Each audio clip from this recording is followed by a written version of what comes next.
This should be one of the simplest jobs on a car. Replacing a drive belt. No big deal, right? Except on this Subaru, it's not that simple. This thing uses a stretch fit belt, which already makes it a little bit different, but instead of a normal setup, it requires multiple specialty tools just to get it on. And the best part, you're actually supposed to cut the old belt off. I've got a stretch fit tool that works on most other cars, but on this one it doesn't work at all. So now we're dealing with a basic maintenance item that's been turned into something way more complicated than it needs to be. So the real question is, who designed this and why?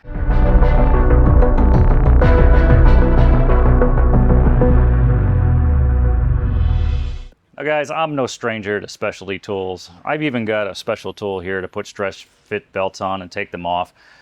But this car really exceeds the level of stupidity and complexity to put a belt on. Now, this tool here that I've got is just not going to fit on this car. We've got an air conditioning compressor belt here, and the pulley, front portion of the pulley is so deep that you can't just use this tool to put it on. It won't actually fit in the ribs of the grooves of the belt. A lot of times this belt can be used on the back side of the pulley. Well, guess what? Subaru's got this thing so tight I can't put it on the back side of these pulleys either. So I'm looking up the instructions on here, and you got to see this is ridiculous. The process you have to go through and the 3 specialty tools they want you to use just to install the new belt. It's a little out of control in my mind. You know, buying these tools for just one particular vehicle just doesn't make sense. We see this time and time again in this industry where the manufacturers are coming up with these crazy props and tools to do a very simple job or a very specific job. And by the time we're done, I've got a collection of tools so large I don't even know where to put all the things, but I can only use them on one specific car or maybe one specific line of cars. So it gets really frustrating for us, but I was going to go in here and I wanted to show you what this looks like, a stretch fit belt, and you know how you might approach it if you don't have the tools. We're going to go ahead and fight with this thing a little bit and see if we can get it off and back on. Now, one of the cool things is the manufacturer says anytime you're going to take this belt off, just cut it off. Great, I'm on board with that. That sounds super simple. But what if you want to reuse the belt? What if you're just trying to get to something behind the timing cover and you need the belt out of the way? Maybe you want to replace the AC compressor and the belt was brand new. You know, you have all these scenarios where you might not want to put a belt on it. Okay, no big deal. Maybe you spend 20, 30 bucks on a new belt, but it doesn't change the fact the idea is just plain stupid in my opinion. So here's what we're working with on this Subaru. We've got an alternator power steering pump belt. It's got your standard style belt tensioner on here, right? We can just go ahead and loosen up the bolts on this thing. There's one here, there's one in the front that goes through here. Right, this is our pivot bolt, this is our slider bolt, and we've actually got a tensioning rod for it, which makes it super easy. So this belt is no big deal. And so when we get over to this pulley is where we have the problem.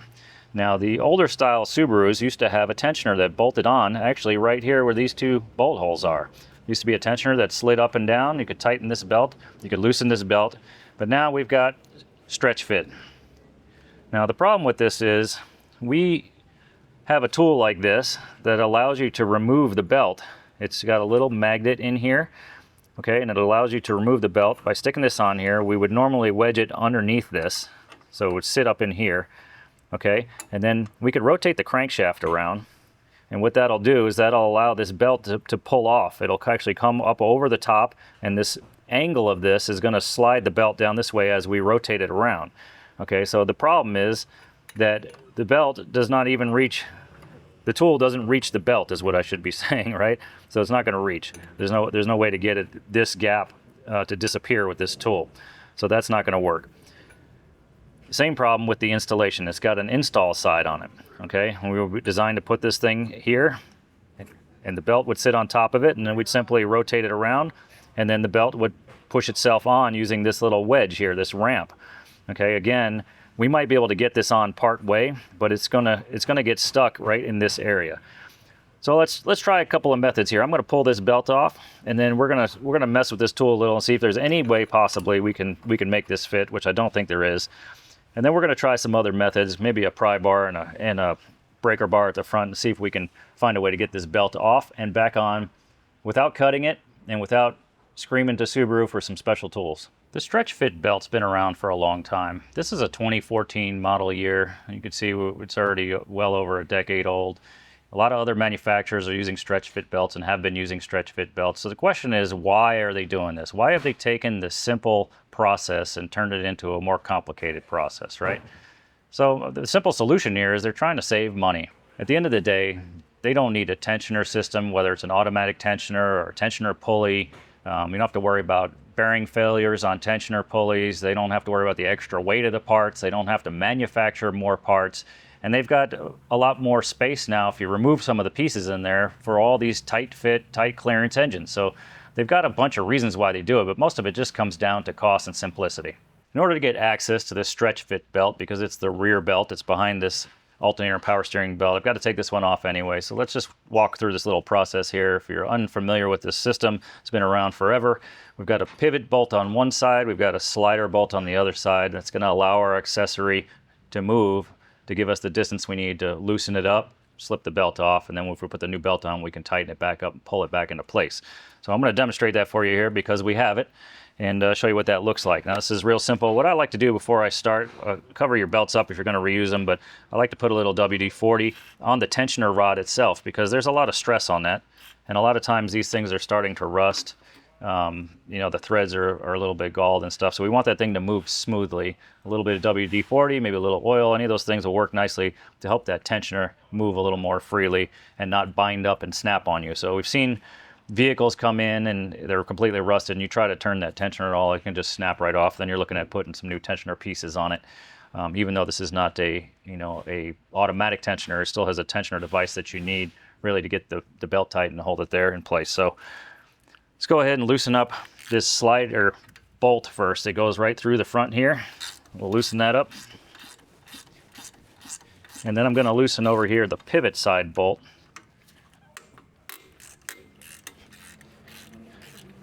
Okay, you see that's loose. This one you can't really see, but then I'm just going to start loosening the top of this tensioning rod.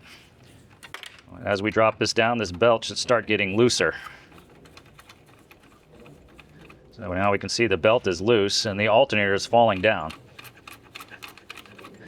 All right, so we only need to go far enough to take the tension off the belt, and then we can just slide it off one of these pulleys, however it comes off. And we've got our belt out of the way. Okay, and then I'll show you here what this looks like, this sliding mechanism. This allows this alternator to come up higher, which puts more tension on the belt, or go down lower, which takes the tension off the belt. Okay, so that's how we normally would put a belt on. It's pretty straightforward until we get to this side. And we got no tensioner, we got no slider bolt, we got no pivot bolt, and we've got our stretch fit belt tool that just doesn't fit at all. Let's see how we can get this thing off. Quick service reminder. You guys know we love hearing from you in the comments. I like to go in there and answer as many of your comments as I can. I want to see what you guys are interested in. I like to get your thoughts.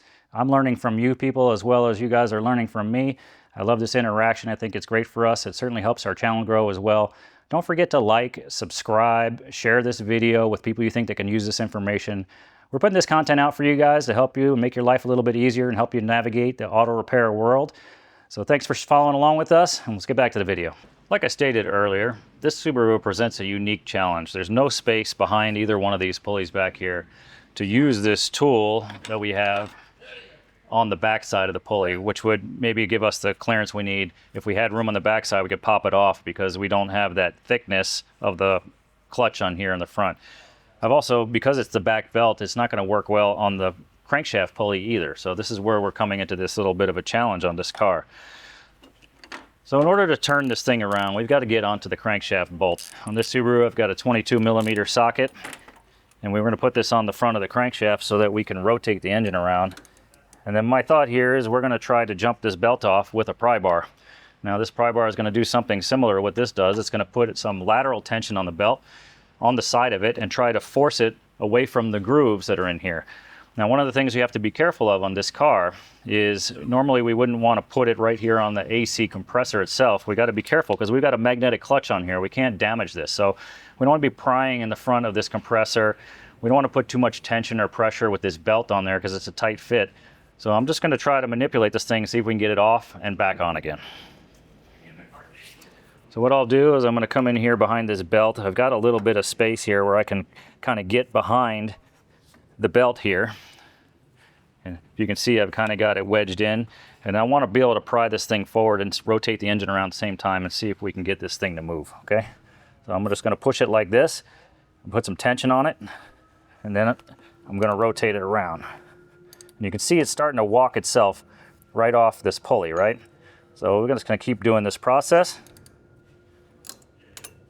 Okay, and you can hear it kind of popping off the front of that magnetic clutch on the front of the compressor, but easy enough, we were able to get the belt off. Okay, so we didn't have to cut it, but if you look here, we did a little bit of fraying on the edge of the belt, maybe just a tiny bit. Not that it couldn't be reused if we wanted to, but you know, you're not supposed to reuse these stretch belts. These things are designed to be thrown in the garbage, cut off, thrown in the garbage, and then a new one installed. Now I'm going to try to find some reverse procedure here where we can put this Subaru stretch fit belt back on without causing any damage. I'm going to slip this back down around the crankshaft.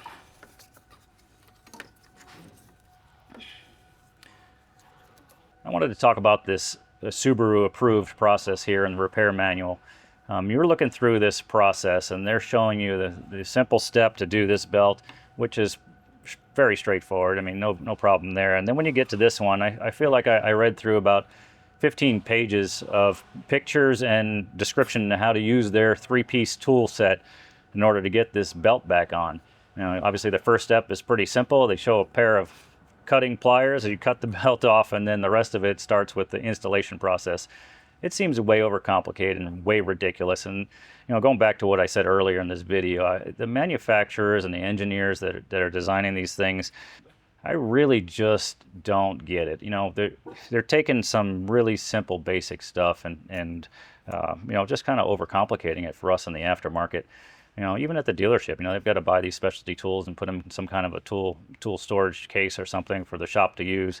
I feel like I've spent so much money on specialty tools, it's just disgusting. The amount of cash that you lay out to work on just a few vehicles just doesn't even make sense sometimes. So, you know, probably, I've mentioned this in other videos that I usually buy all these specialty tools because in a lot of shops, owners or management expect the technicians to have all these tools. And it's kind of absurd if you're a technician to have to buy a tool that you're only going to use on one vehicle or you're only going to use once. So I usually take the hit on those things. I try to provide all these tools, make sure we have everything. But in a case like this, if I've got a process that I can figure out to do it without the tools, by all means, we're going to do that. So the real trick is just to make sure we can get this off and back on without doing any damage to anything. So my thought here was maybe I can use this tool that I've got. We'll start on the compressor so we don't have to worry about any damage there. And then we'll see if we can walk this onto the crankshaft pulley, possibly with, it's not going to go all the way on, but we might be able to get on the first step and then slowly work our way across with a pry bar. So that's what I'm going to try. I haven't done this here yet, so we're going to see if this thing works together. So I've got this set here on the top of the crankshaft pulley.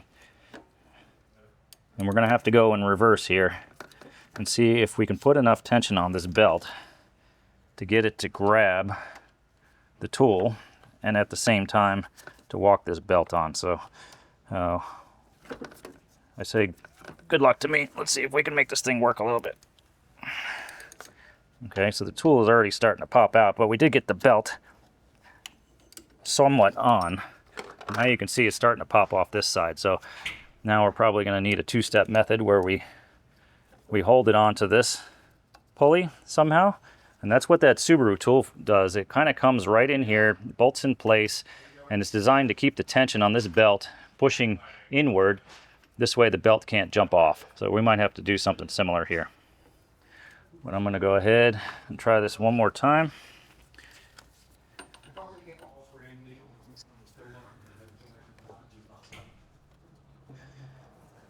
Now, it's going to get a little bit tricky here because I only have two hands.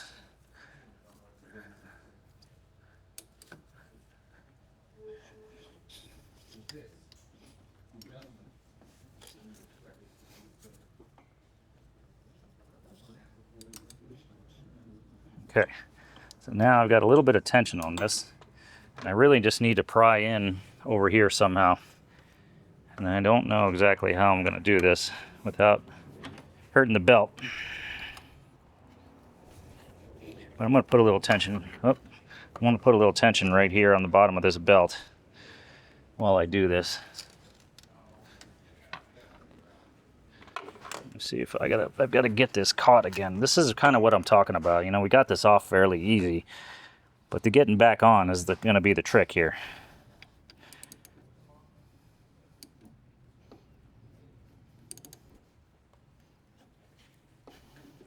And I can tell you, this is a a tight fit. This is not not an easy task right here.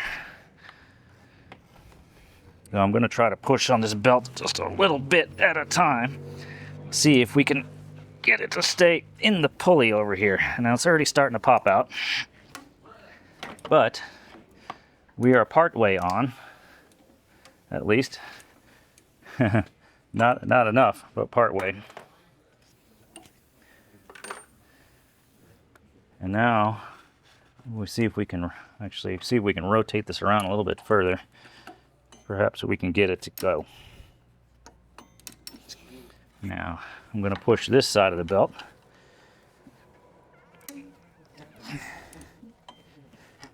And it's slowly working its way inward. I'm trying to catch maybe a groove at a time. We need to be careful over here with this radiator and stuff. Just slowly trying to walk it over.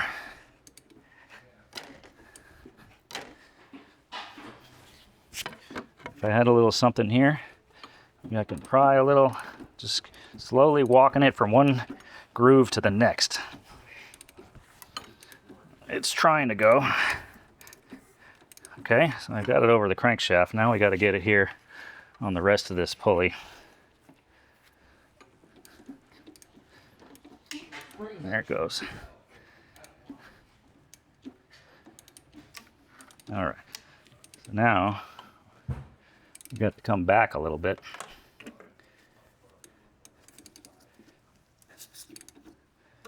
There it goes. And we'll just turn this thing around a couple of times and make sure it's in all the grooves on the crankshaft pulley and on the air conditioning compressor pulley.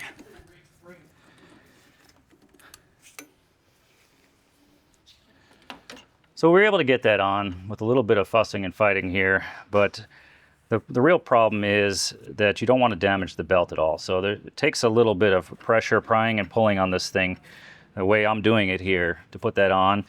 And I can see the edges are a little bit scuffed on the belt or whatnot. So probably not the best method. Obviously, if you had the tools to do it, that's the best way to do it. But if you didn't have the tools, I've demonstrated here, it can be done. Just need to be extra careful. Now, I'm sure if I had a brand new belt on here, this belt is really old and needs to be changed anyway. But if I had a brand new belt on here, I don't think it would have frayed the edge like this as much as this one did. And I think you'd probably be okay using a method like this and not doing any damage to the belt. Now we've got that stretch fit belt back on without any specialty tools really. We're going to go ahead and put this alternator and power steering belt back on. This one's the easy one, just like anything else, but I'll go ahead and demonstrate it while we got it here. I'm going to put this belt around the pulleys, make sure they sit flat in the grooves around the crankshaft, around the power steering, slip it up over the alternator pulley. You can see the belt is really loose and sloppy, and then we're just going to let this tensioner do the work. And again, I'm going to give one more light spray here on my threads, just a tiny bit. Lube those up. The pulling force is going to put a lot of tension on the threads of that tensioner rod. And we'll just go ahead and run this back up. You can see as I do this, the alternator is starting to lift up. The belt is starting to get tighter. Coming up.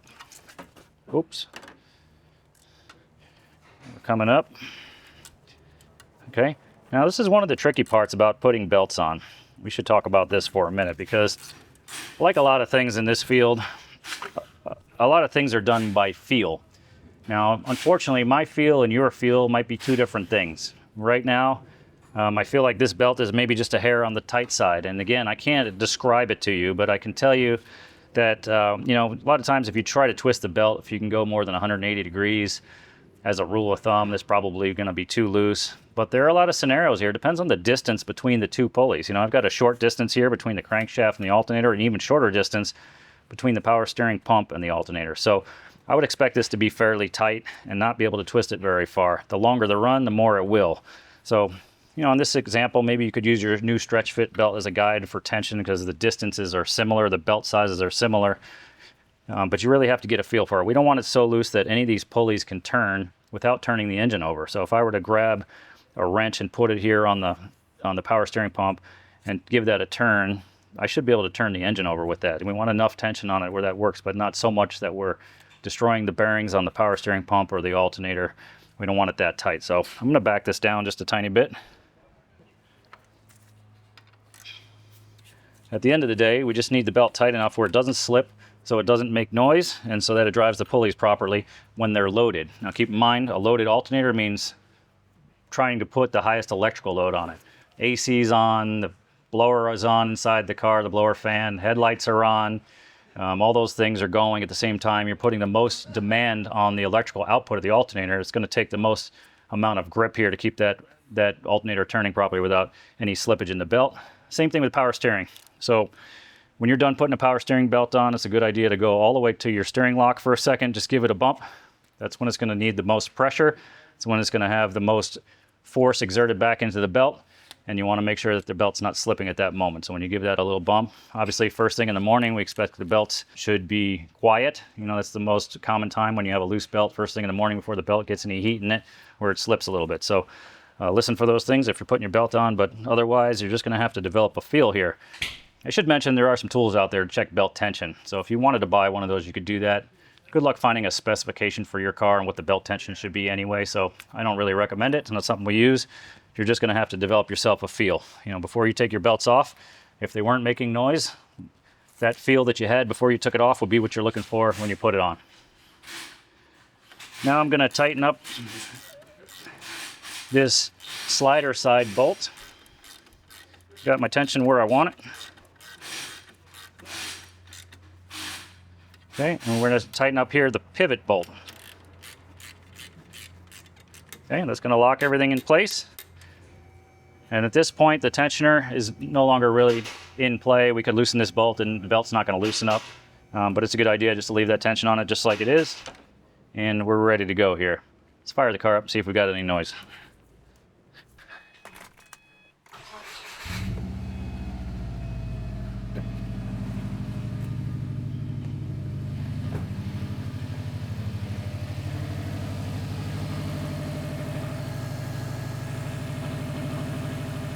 Looking good.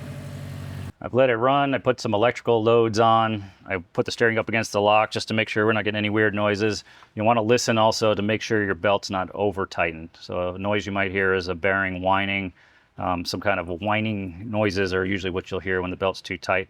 So again, hard to find that happy medium sometimes, and especially with a new belt, because you might find to put the tension on correctly, it's good for the first few days. Once that belt breaks in a little, starts to stretch, you might have to tighten it up just a tiny bit more. So we're in the garage. We don't want our clients to have to come back. So always trying to find that happy medium where they're not going to have a noise in a week. And we're also not doing any damage to any bearings or anything in any of the accessories that are on here. So after we run it, of course, you want to double check, make sure your belt's in all the grooves properly. Nothing's moved or shifted. You're not getting any fraying on the edges of the belts because there's an alignment issue, and then you're good to go.